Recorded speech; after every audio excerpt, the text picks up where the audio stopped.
Okay, for this one, what do we have? We have a saturated mixture of liquid water and vapor at 100 degrees C, so we have the initial temperature, and a quality of 12.3%. Okay, so we know the quality at state 1.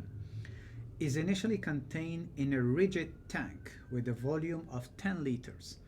It's important here, it's a rigid tank, so we know from this that V2 will be equal to V1. Specific volume V2 will be equal to specific volume V1. Heat is then supplied to this mixture until its temperature is 150 degrees C. What we need to calculate? We need to calculate the heat transfer required for this process. Okay, this problem will be problem 4.14. Let's sketch this problem. So what do we have? We have state 1, and this is a rigid tank, so in this case we don't have a piston cylinder assembly. Okay, what do we have? We have water inside, and we are told that the initial temperature T1 is 100 degrees C, and the quality X1 is equal to 12.3%. We also know that the volume is equal to 10 liters. What we are doing, we are providing heat to our system here, heat, and this will lead to state 2. And our state 2, this rigid tank, now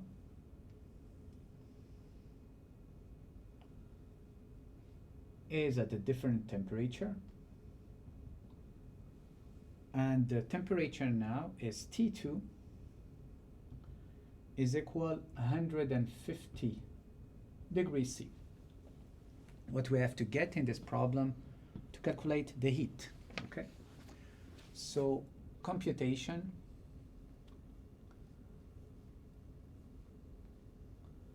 of Q12. Okay, so what we'll calculate Q12, which will be in kilojoules per kilograms, and then we'll calculate Q12, so the specific heat, if you want, per unit of mass, and then the heat Q12. Okay, what we have to do, we use the first law of thermodynamics. We can neglect for the problem variation in kinetic energy and potential energy, so we neglect variation in kinetic energy and variations in potential energy compared to the variation in internal energy. So this will lead to U2 minus U1 is equal to Q12 minus W12, okay, which is equivalent to say that our Q12, what we are looking for, is equal to U2 minus U1 plus work 12. We can already identify something here, is that this is a rigid tank. There is no change in volume, so therefore the work, this one is 0. Okay, so why? This is a rigid tank.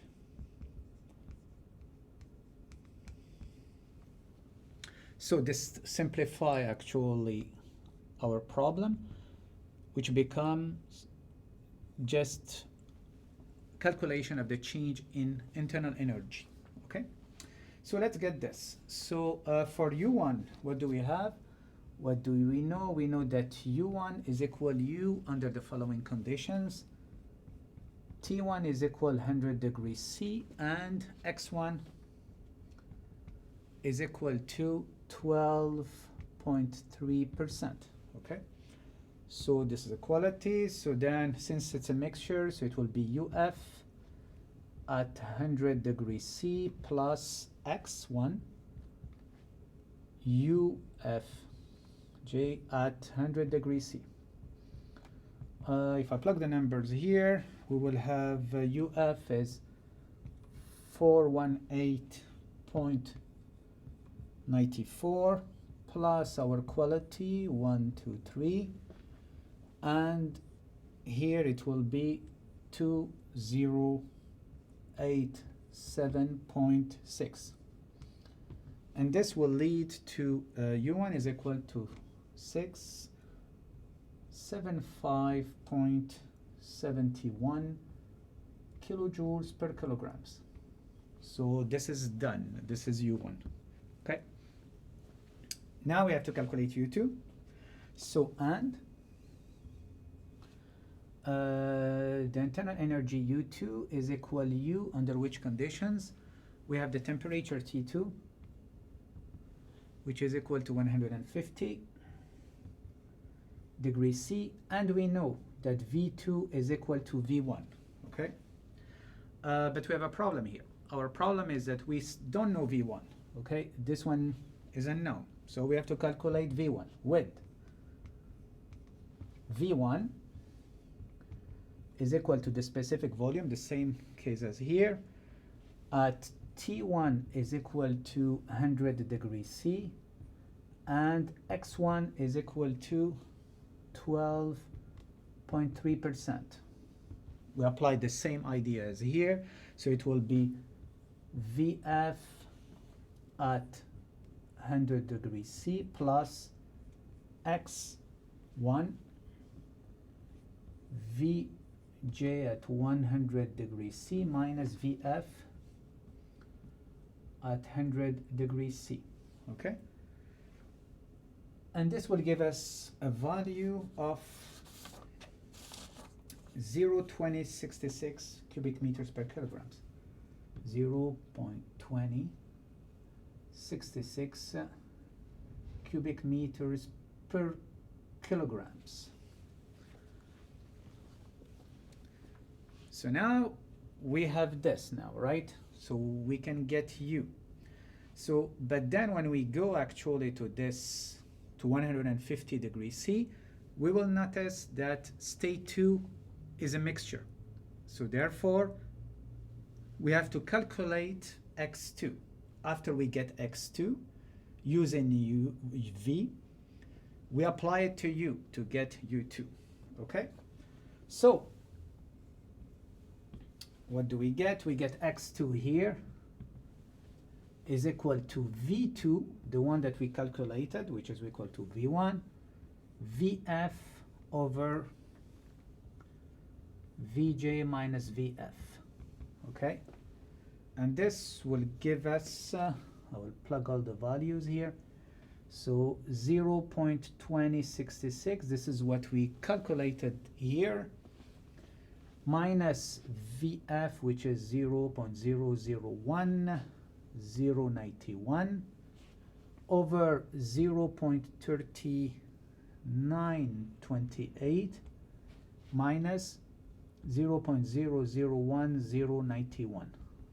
And this will give us a value of 0.525, okay?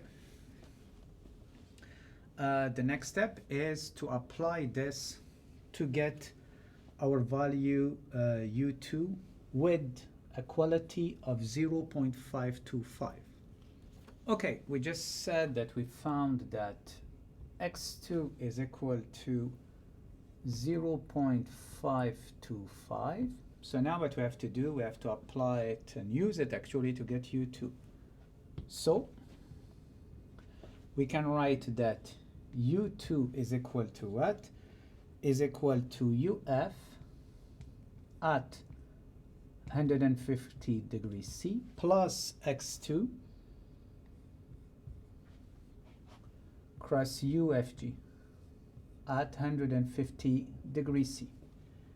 So this will give us UF is 631.68 plus our quality is 0.525, and UFG from the table, this will give us 1927.9, and this will be equal to 1643.8 kilojoules per kilograms. So we are done. So we calculated U1. Here is the value for U2. We just subtract them and we get our Q12. So then Q12 is equal to U2 minus U1, and it's equal to 1643.8.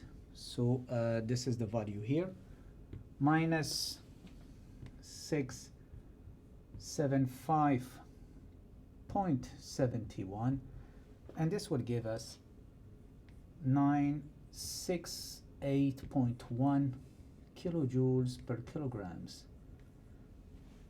So this is the heat provided to our rigid tank. This is the heat per unit of mass, but if we want to calculate the heat capital Q12, we need the mass in this case. So, and Q12 is equal to what? Is equal to the mass cross Q12, right? And we know here that the mass will be equal to the volume that is given here over the specific volume V1. So it's equal to what?